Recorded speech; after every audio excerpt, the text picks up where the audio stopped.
宜兰有袂少所在用动物表演做扛棒来请游客来行打，不过动物的数量若无济，业者就免申请展演的许可证。这寡动物嘛唔免定期检疫，引起疑虑。官府表示，经过清查，目前宜兰拢总有30间业者有动物表演，其中7间无许可证，会继续辅导甲清查。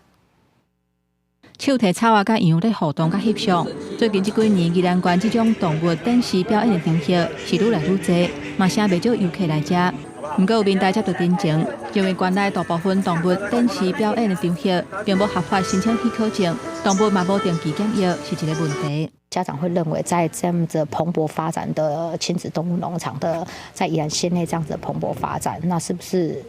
不太清楚我们宜兰县政府的把关机制，那稽查的一个标准到底有没有落实？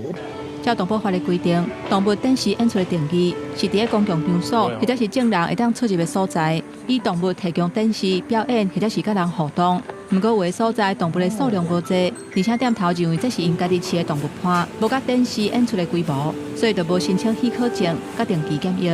为什么需要防止这种传染病？因为人比较常接触嘛，还是？因为他们会跟人近距离接触。我觉得要啊，就是这样才会知道他有没有生病啊，还是寄生虫之类的。实际访问民众，因认为这些动物甲人有亲密的接触，也是爱定期检疫，才当避免传染病或者是寄生虫的问题。根据县府最近的清查，县内目前计共有30间动物展示演出的业者，其中有7间无依法申请展示演出的许可证，也搁在辅导当中。这部分我们会持续依照动保法的一个相关规定来针对县内只要有涉及这个动物展演的一个空间那我们都会来辅导相关的业主依照相关规定来申请。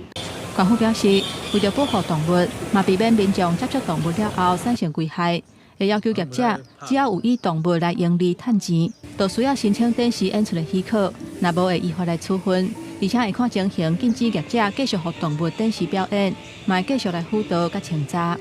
记者综合报道。